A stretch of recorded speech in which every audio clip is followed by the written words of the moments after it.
আজ বুধবার। আজকে আমার লাঞ্চ থালিতে রয়েছে ভাত, কাঁচা লঙ্কা, গন্ধরাজ লেবু, উচ্ছে কুমড়ো বটি। আমি তেলে শুকনো লঙ্কা সর্ষে ফোড়ন দিয়ে উচ্ছে কুমড়ো দিয়ে দিয়েছি কেটে।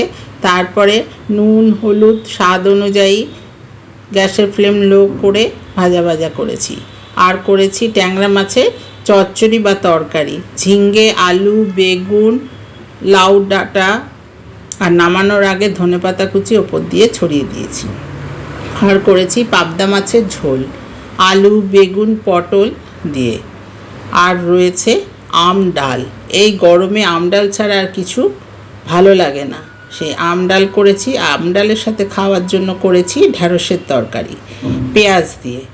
এরমই ছিল আমার বুধবারের লাঞ্চ থালি। তোমাদের যদি এই লাঞ্চ থালিটা ভালো লেগে থাকে তাহলে একটা লাইক করে দিও।